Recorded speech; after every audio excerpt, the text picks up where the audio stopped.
Hello दोस्तों, कैसे हैं आप लोग। और मैं डॉक्टर राज।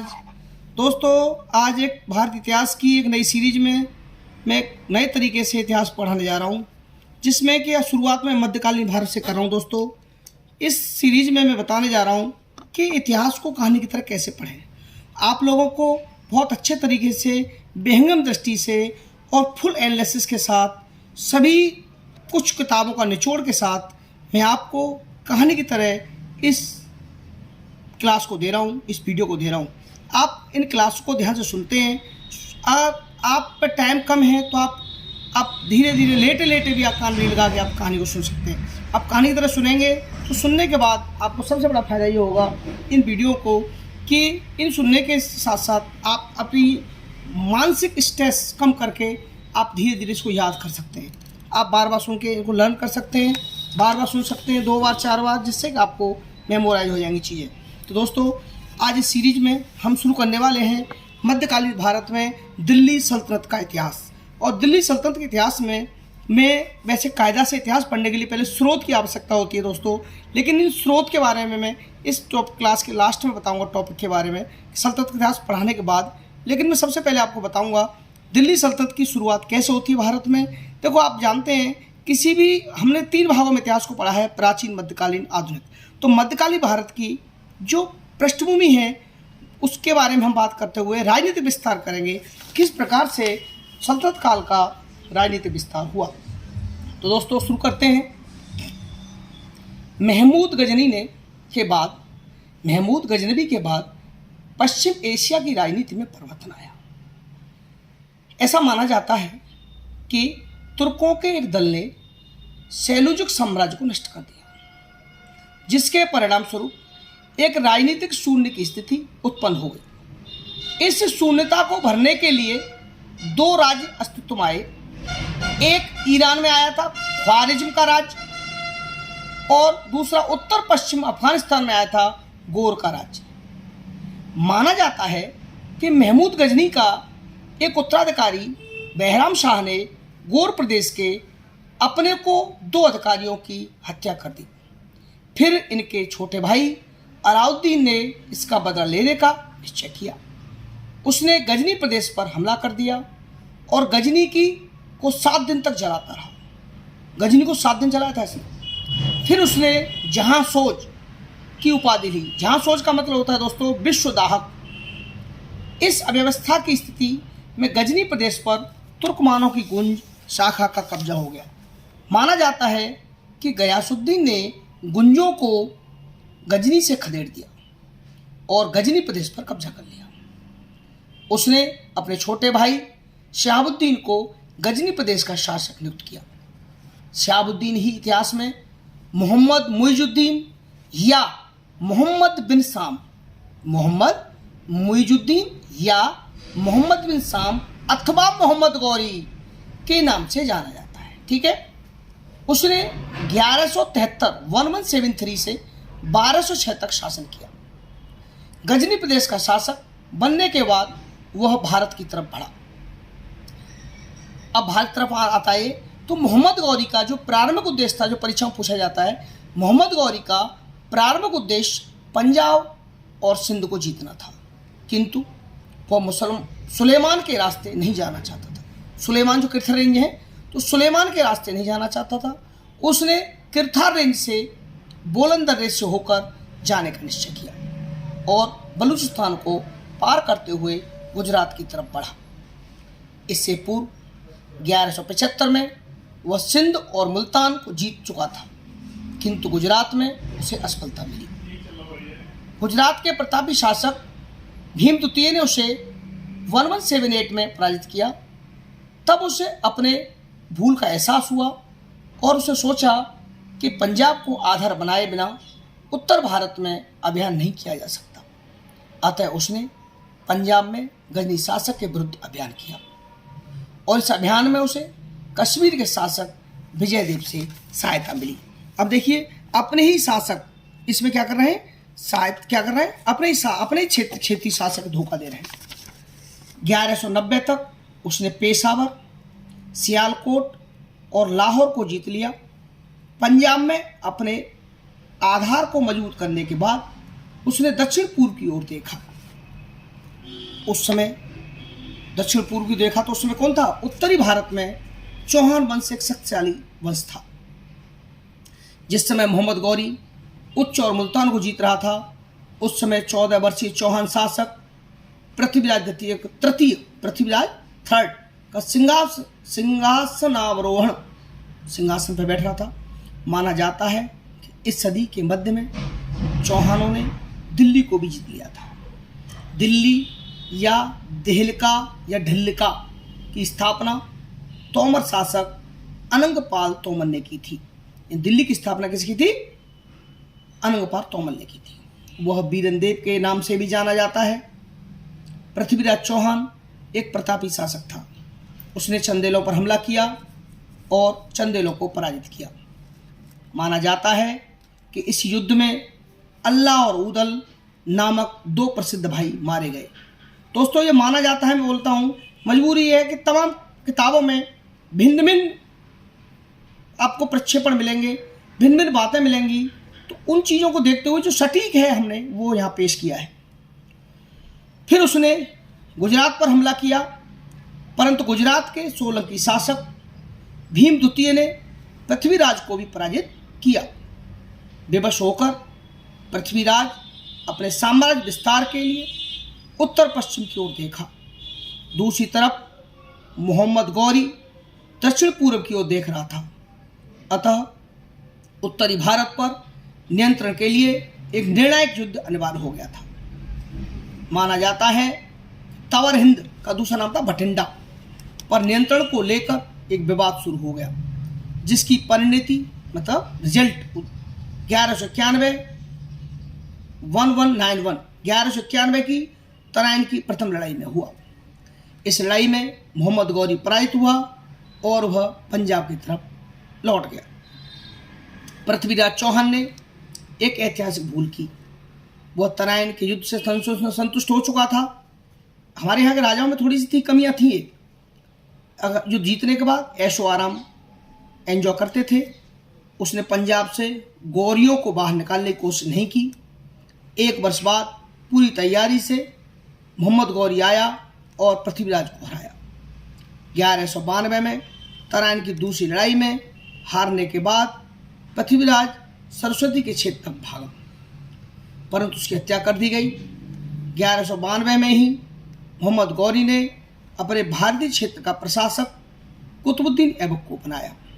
वस्तुतः मोहम्मद गजनबी की मुख्य दिलचस्पी गजनी और गोर प्रदेश में ही रही थी।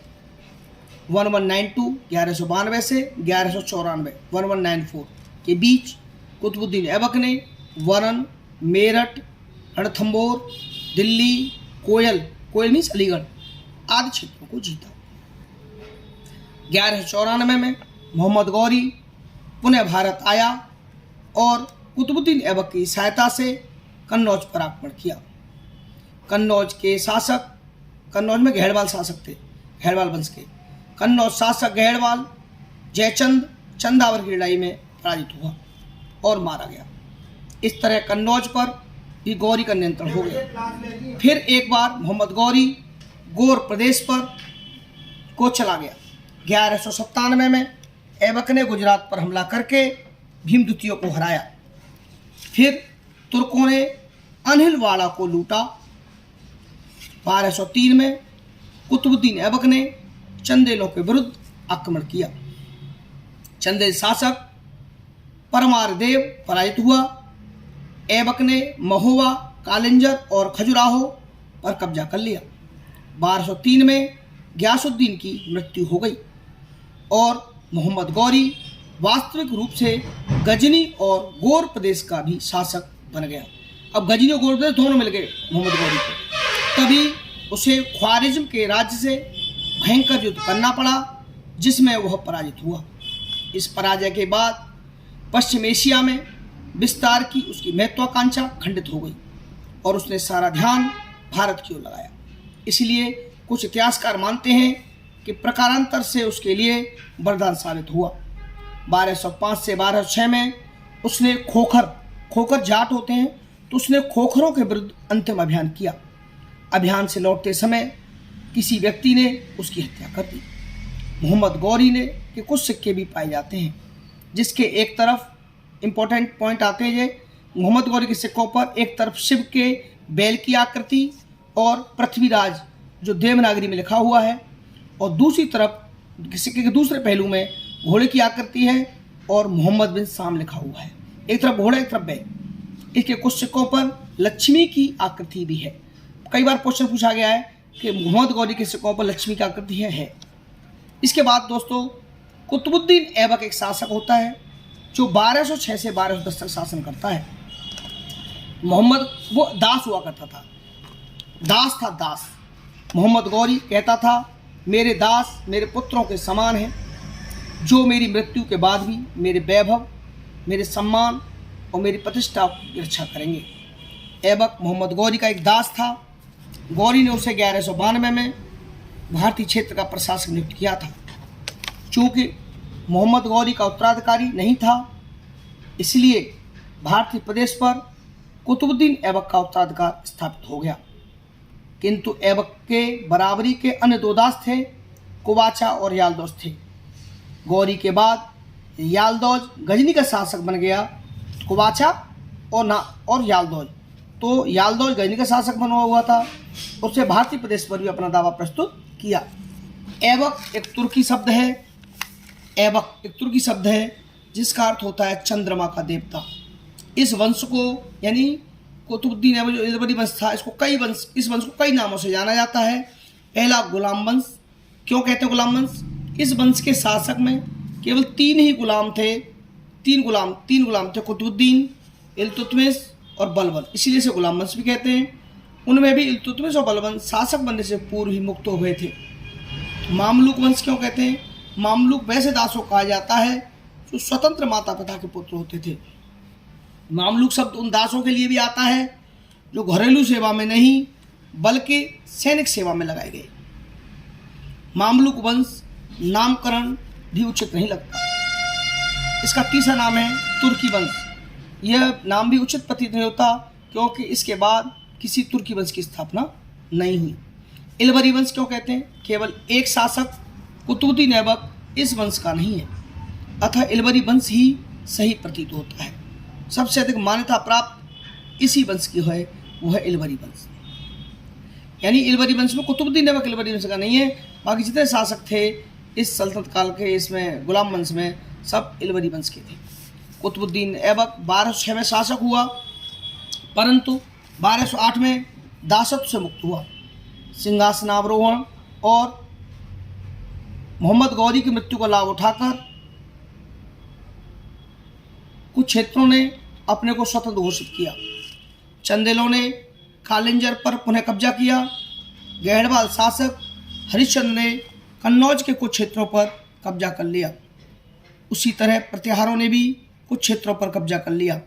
माना जाता है कि शासक बनने के पश्चात कुछ समय तक ऐबक ने इंद्रप्रस्थ, जो मेरठ के पास है, को अपना सैनिक मुख्यालय बनाया था।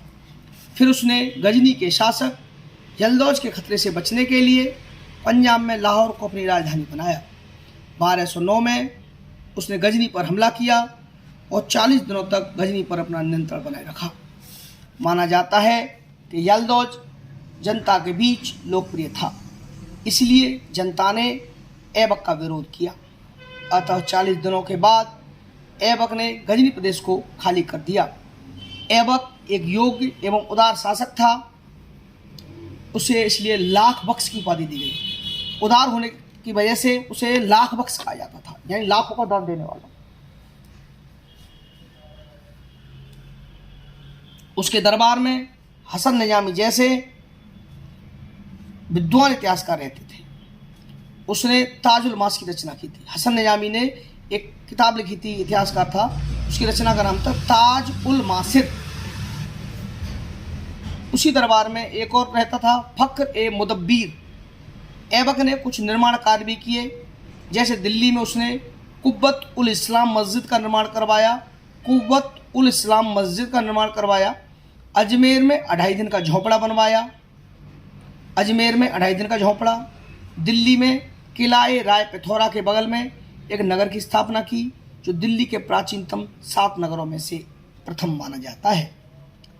दिल्ली में किला ए राय पिथौरा के बगल में एक नगर की स्थापना की जो दिल्ली के प्राचीनतम 7 नगरों में से प्रथम माना जाता है, क्योंकि दिल्ली की स्थापना अंगपाल तोमर ने की थी। उसके बगल में किला ए राय पिथौरा हो गया। दिल्ली 7 बार बसी। 1199 में कुतुब मीनार का निर्माण शुरू किया, जिसे इल्तुतमिश ने पूरा किया। यह कुतुबुद्दीन बख्तियार काकी के नाम पर है। इल्तुतमिश का अर्थ है साम्राज्य का रक्षक। ऐबक की मृत्यु के समय इल्तुतमिश बदायूं का गवर्नर था। इल्तुतमिश ऐबक का दामाद था। 1210 में चौगान पोलो खेल होता है, घोड़े पे से बैठ करके रोड होती है, उससे चौगान खेलते समय घोड़े से गिरकर ऐबक की मृत्यु हो गई। फिर लाहौर में अमीरों ने आराम शाह को शासक बनाया।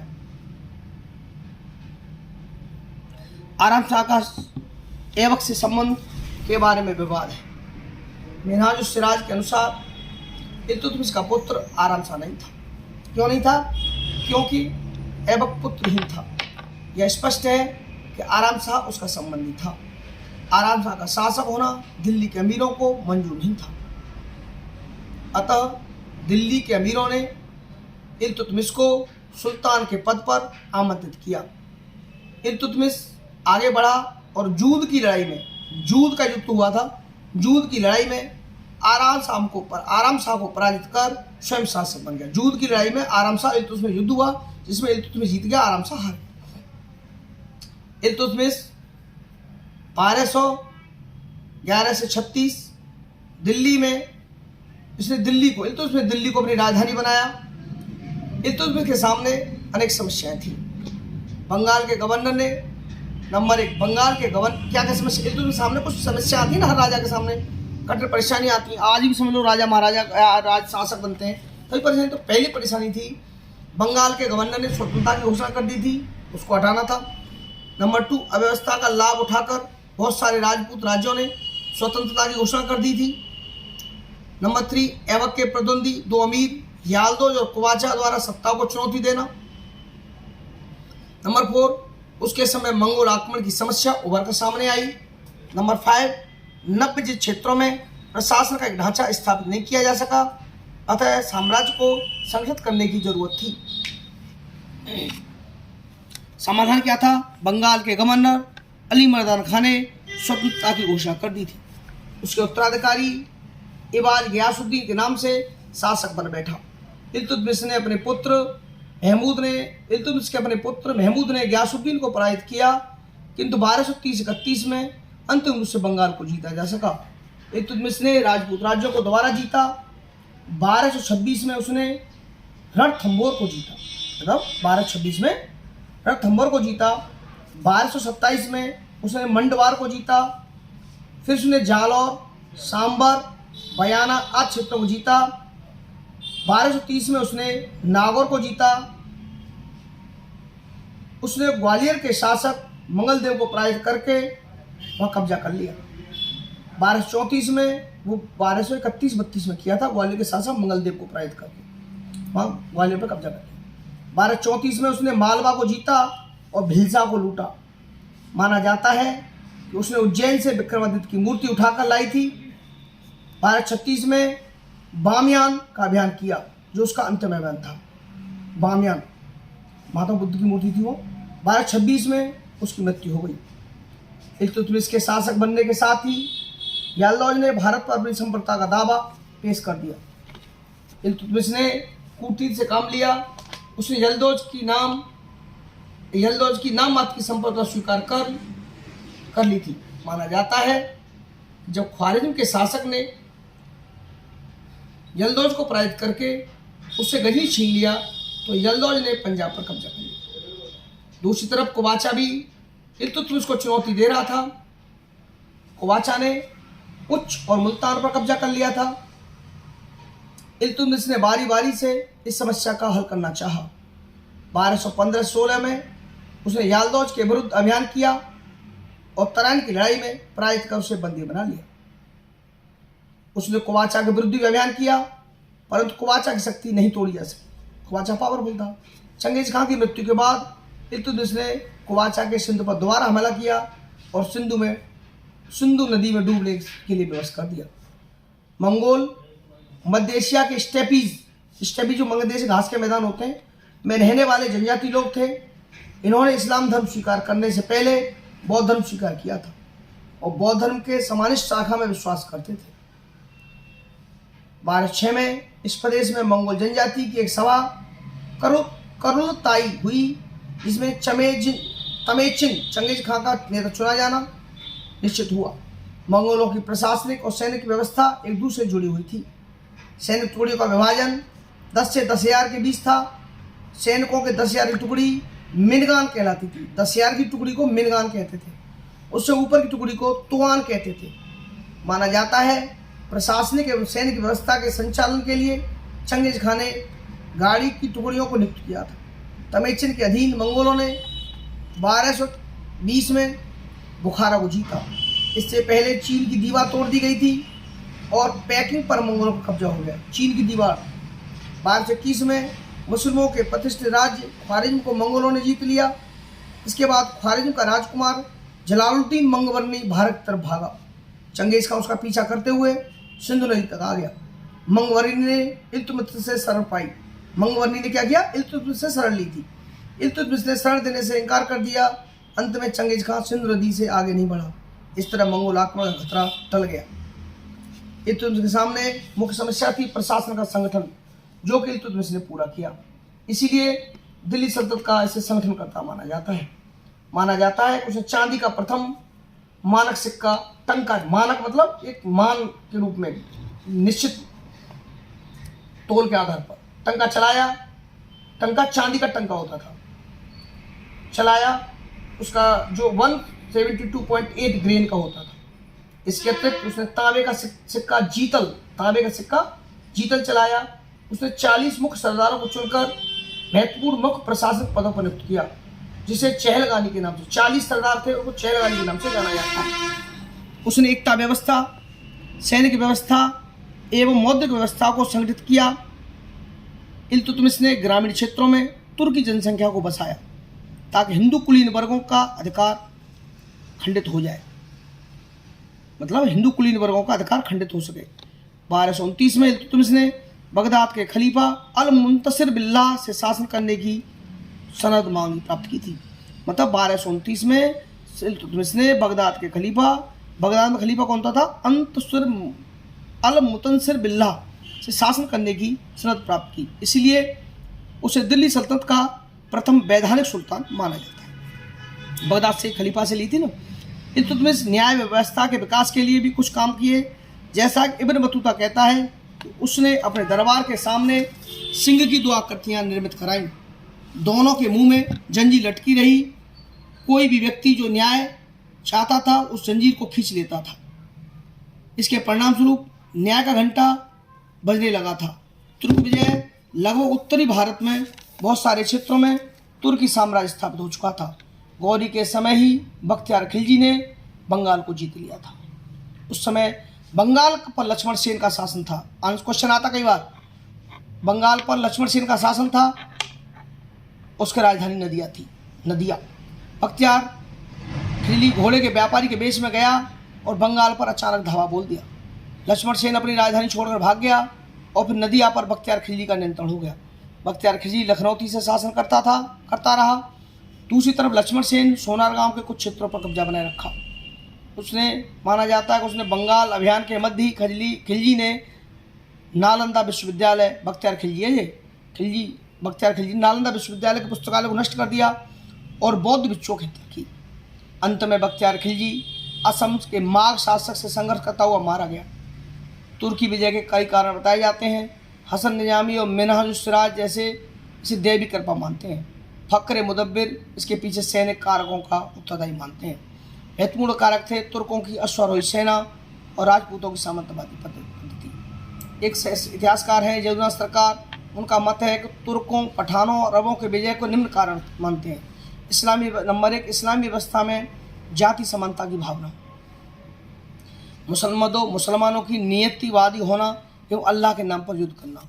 नंबर 3 कुरान में मदिरापान पर मनाही थी, इसीलिए मुस्लिम शासक मदिरापान से परहेज रखते थे, यानी मदिरापान से मनाही थी, मदिरापान नहीं करते थे। ब्रिटिश इतिहासकार मानते हैं, एल्फिंस्टन महोदय मानते हैं कि तुर्की सेना ने ऑक्सस और सिंधु नदी के बीच बसने वाली जनजातियों के लोग थे, वे लोग काफ़ी लड़ाकू थे, इसी वजह से तुर्की सेना ज़्यादा सक्षम थी। दूसरी तरफ स्मिथ और लेनपूल कहते हैं कि तुर्की ठंडे प्रदेश से बसने वाले मांसाहारी लोग थे, इसीलिए वे भारतीयों की तुलना में अधिक ताकतवर थे। कई इतिहासकार सैनिक कारकों को ज़्यादा महत्व मानते हैं, किंतु सैनिक दृष्टि से भारतीय कम सक्षम नहीं थे। यह बात सही है कि तुर्की सेना में घोड़े पर सवार तीरंदाज थे और भारतीय सेना में भी गज सेना थी। अतः सैनिक दृष्टि से भारतीय राज्य पिछड़े हुए नहीं थे। मूल कमजोरी संगठनात्मक व्यवस्था में थी, मुसलमानों में जाति समानता थी, जबकि भारतीय समाज जाति के आधार पर विभाजित था। सैनिक कार्य केवल क्षत्रियों का पेशा था। अल-बरूनी के अनुसार जिस समय विदेशी आक्रमण होता था उस समय 10% जनसंख्या युद्ध में भाग लेती थी, 90% जनसंख्या इसे अलग रहती थी। यही कारण है कि विदेशी आक्रमण के समय भारतीय राज्य ताश के पत्तों की तरह रह जाते थे। तुर्कों की एकता प्रणाली भारतीय सामंतवादी प्रणाली से ज़्यादा विकसित थी। एकता प्रणाली के अधीन नियुक्त सैनिक सामंतों के सैनिकों की तुलना में युद्ध मैदान में अधिक समय रहते थे। दोस्तों, इसके बाद अगली वीडियो में, अगली क्लास में हम पढ़ेंगे रजिया सुल्तान, उसके आगे के शासक। धन्यवाद दोस्तों।